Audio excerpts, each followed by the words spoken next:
What happens when a celebrated Hollywood icon finds himself face to face with a seasoned journalist determined to provoke?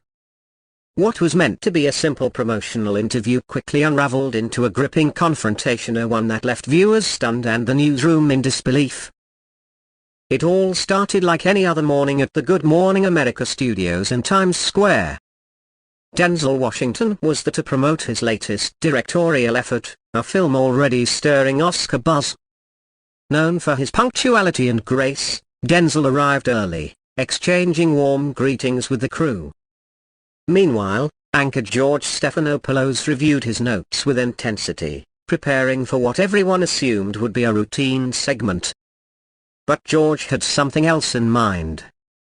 He'd been following some recent remarks Denzel made about celebrities engaging in political discourse, comments that questioned whether actors should use their platforms for activism. And George saw an opportunity. As the cameras rolled and pleasantries were exchanged, George abruptly shifted gears. "Before we get to your film," he began, "you recently said actors should stay in their lane when it comes to politics." Some people found that surprising or maybe even hypocritical. Denzel's expression hardened slightly, but he answered with measured calm. "What I said is that we should use our platforms responsibly. There's a difference between having an opinion and having expertise." George pressed further. "But you've spoken up on social issues before. Are you saying actors should only speak out when it aligns with your own views?" Denzel responded evenly. "I'm saying we should all think before we speak, especially those in media." The tension was immediate and electric. George's tone sharpened. He accused Denzel of being part of a privileged industry that lectures from ivory towers. Denzel, unshaken, pushed back. "Ivory tower? You think that's where I came from? Do you even know what I've lived through?"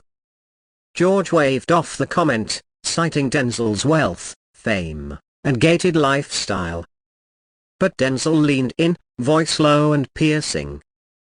"You want to talk about insulation? Let's talk about journalists who cover struggle from air-conditioned vans and think that qualifies as experience." What followed was no longer an interview. It became a philosophical standoff about truth, power, and responsibility. George suggested Denzel was dodging accountability. Denzel, never raising his voice, made it clear, "My only obligation is to be truthful to myself, my craft, and those who support my work. I don't need to perform for your ratings."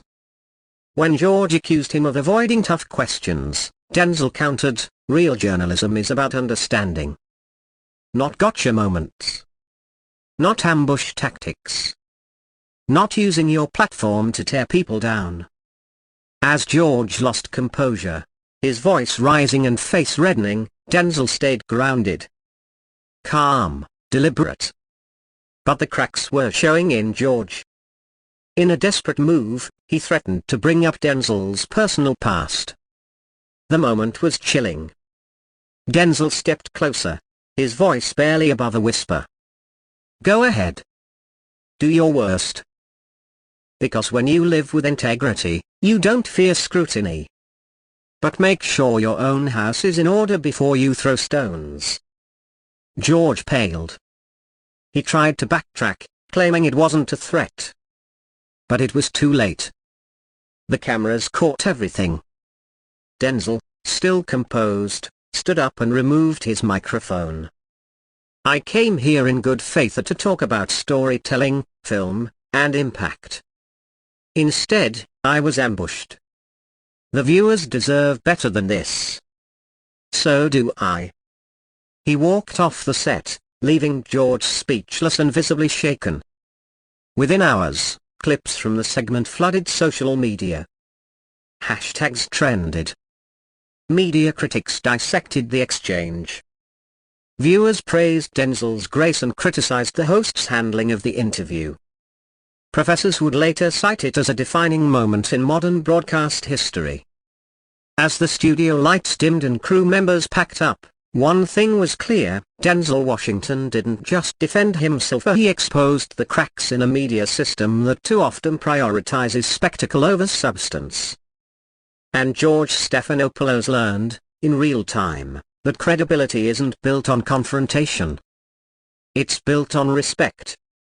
What started as a simple interview ended as a defining memento, one that revealed the power of integrity when it refuses to bow under pressure.